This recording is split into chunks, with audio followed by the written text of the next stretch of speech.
can the Denver Broncos give us a game? And what I mean by that, can they play a 60-minute football game, even if they don't win, but when they're in the game throughout the entirety of it? Because you look at the Broncos, especially their quarterback in Russell Wilson, who this has just been a disaster for him, where he had a really good career and a really great career going in Seattle, won a Super Bowl, lost another Super Bowl, and he wasn't polarizing from what we could see from afar, and he seemed like a good guy, seemed like a guy that was well on his way to making the Hall of Fame, and he had a falling out with Pete Carroll. He was done with the Seattle Seahawks organization. Personally, I think he prioritized the brand of Russell Wilson and the stardom of Russell Wilson more than the football player of Russell Wilson, and he wanted out of Seattle. He knew it was going to take some time. After 2 to 3 years of bitching and complaining, he finds his way out of Seattle, and he goes to Denver, and you look at that Denver Broncos situation, and it's like, okay, you got a solid defense, but on offense, the line is problematic. You got some young running backs. Javonte Williams was drafted, but wide receivers, and sure, guys like Cortland Sutton and Tim Patrick haven't been able to stay healthy, but when your best wide receiver is Jerry Jeudy in the year of 2022 and 2023 in the NFL, and Jerry Jeudy may be traded from now until the deadline, depending on what reports that you see today, it's like, what were you actually thinking when you were going from the NFC that had an identity problem in terms of there's not a lot of good teams and a lot of teams you could trust, and you go right into the gauntlet of not only the AFC where they are loaded with a bunch of teams, but you also go directly into the monster that is the AFC West when you're going up against Patrick Mahomes, who is Superman right now in the sport, and everyone's tugging at his cape. And we don't need to rehash all of this, but I said it at the time. I know everyone crushed Seattle, and I was someone that was crushing Seattle as well because I didn't think they would find a way to make it work. But I remember saying the situation that he had in Seattle with Pete Carroll as his coach, DK Metcalf and Tyler Lockett as his two best wide receivers was better than the situation that he was going to in Denver. But just because you're going to a worse situation, if you felt like that was a move that was necessary for you because you just didn't think it was a good environment for whatever Russell Wilson was trying to accomplish in Seattle, okay, maybe you go to a home that you're trying to rebuild back up and you have to purchase not the best foundation. You have a lot of land, but there's not an actual home built, and you're going to build it.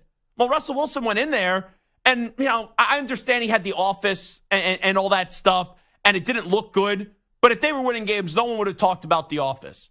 But he did not immerse himself into being a leader of that team, and there were a lot of guys that were seeing the rest of the league clown him, and really guys that didn't have a leg to stand on inside that locker room.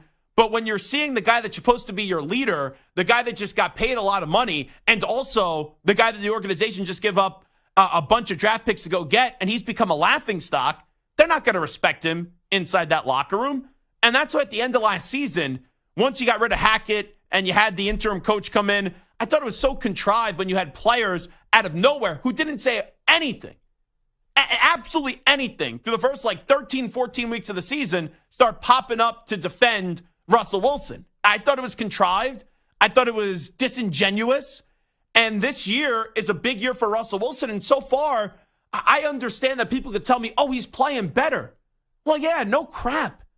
You got to be playing better than what you were last year. Last year, you saw a guy who was a Hall of Fame quarterback get embarrassed and get dragged around by the media, by other players, and also people that used to be very close to him, former teammates of the Seattle Seahawks. So this is a big year for Russ, and what you've seen so far is a common trend. In the first half, he plays really well. But in the second half, he doesn't put it together. And it's crazy, the disparity. And I saw this on NFL Live the other day, between the first half stats to the second half stats of Russell Wilson through the first 5 weeks of the season. In the first half, he's number one in completion percentage. He's ranked fourth in total QBR and fourth in yards per dropback. So if you just look at the first half numbers, people are like, wow, Russ is elite. Russ is great. Russ is sensational. And that does make his stats look actually better than what they are because it only tells half the story. Like if I get on this show and let's say each and every day I do 10 out of 10 radio for the first hour and a half. Yeah, people are going to look at some of the numbers and they're like, oh, it's inflated. But then in the final hour and a half, I just dog it and I become like the worst talk show host ever. You're not going to walk away saying, wow, that was a really good show. And I'm not saying it needs to be at this elite top 5 level throughout the entirety of 60 minutes.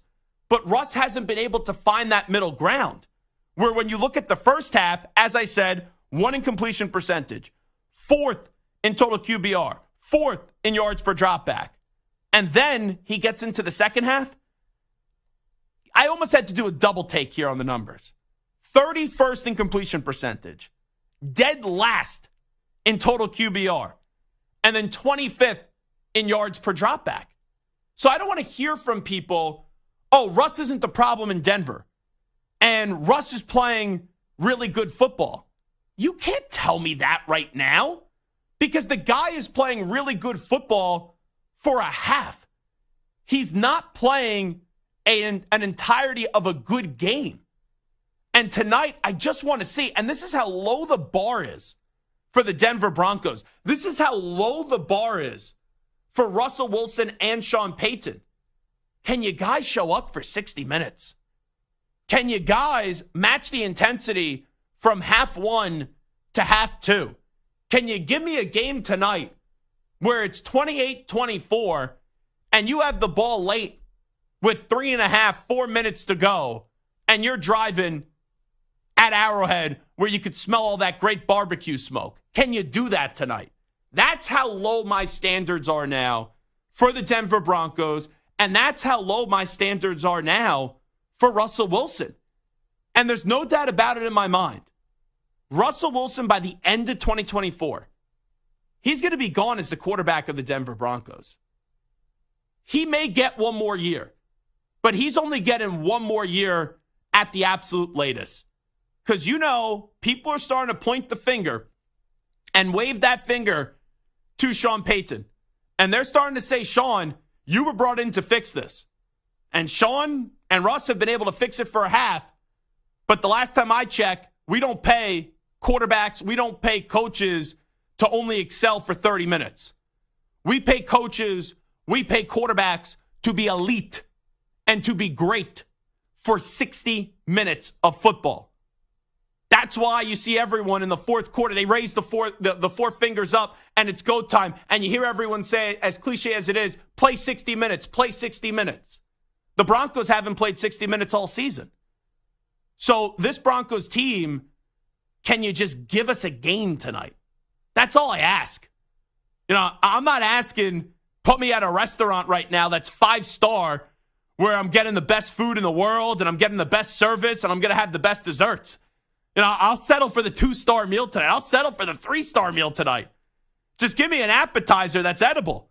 Just give me a main course that's decent. And give me a dessert that goes, hey, yeah, that was pretty decent. That's all I want tonight. Because if this is a game where it turns into that Chiefs-Bears game, where it was just absolutely one-sided, and all it turns out to be is just the Taylor Swift PR tour, where she's sitting next to Mama Kelsey or Brittany Mahomes, and she's smiling and she's looking great and she's enjoying herself. If we have to just look forward to Al Michaels breaking down Taylor Swift being in the building and Kirk Herbstreit as well in the third and fourth quarter, it's like, what are we doing for Thursday Night Football? But I have zero confidence that Russ is going to be able to make it a game tonight because he doesn't play a complete game anymore. And I just never seen this, right? Like if a guy was 38, 39, 40, it's different. You get up there in age. And maybe with what guys have like Brady and Big Ben and Rodgers, how late they played, we kind of take it for granted. But Russ is only 34 right now. And his decline really started last year where it was a massive fall from grace. And with the criticism that Sean Payton is already starting to get, and inevitably it's going to be more, he's going to say we got to make a move. And it looks like we've seen it all throughout the year that they're blowing this thing up. it's going to continue. And this is the tear it down year. The question is, you have a big, expensive couch in Russell Wilson. And when you were building the doors of your house, you didn't think, oh, we have to move that couch out because the couch doesn't work in the house anymore. Now you're just wondering, when do you ultimately determine, all right, we're going to open up the windows, right? And we're going to get construction people in there to take that couch out. Because at this point, Russ is an old, expensive couch. It's still like, yeah, it looks nice. But when you sit down on it, it isn't comfortable. And you know you got to go get a newer couch. And they'll get rid of Russell Wilson. It's just how much longer does Sean Payton want to wait? Because the moment you get rid of Russell Wilson, right now it's like 50-50 or even 60-40 because Sean just got there. Where people are pointing the finger at Russ. They're pointing the finger at Sean. Once you get rid of Russ, all the eyeballs, all the attention goes on Sean. And I do think Russ also contractually, from a financial standpoint, will be there next year. But if the Broncos are as bad as they look, that process may get expedited if they have a great first-round draft pick to go get Caleb Williams or go draft a Shedeur Sanders or whoever that next quarterback could be if it's a Drake May. And Sean will find his next quarterback not through free agency, not through a trade. It's going to be through the draft. Because remember, they gave up a lot of capital to go get Russell Wilson. They survived from it in terms of the capital they gave up. It's already done. And they gave up a lot of capital to go get this head football coach in Sean Payton. So now, whether it works or not with Russ, and I don't see how anyone can say it's going to work with Russ, Sean's going to get then 2 years once they move on from Russ to make it work with the next guy, or else everyone's going to be calling for his job. And then people are going to start to look at the career of Sean Payton a little bit differently, where it's like, yeah, what he did in New Orleans was awesome. It was so special. It was so unique. It was so great. But then you go to a different home and you don't have Drew Brees, right? We've seen it with Belichick, who won 6. Once Brady leaves up, what happens to Bill? And then people are going to really start to examine and crush the legacy of Sean Payton as a head coach in the NFL. So all I asked for tonight, not a lot.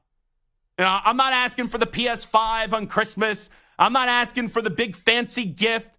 I'm not. All I want, the Canada Goose jacket, right? That's a snobby, popular jacket that people have these days. All I'm asking for is just give us somewhat of a game where like 5-6 minutes left in the fourth quarter, I could be entertained, but I have zero confidence that that's going to be the case. It feels like the Chiefs are going to win tonight, and not only win, but they're going to win big.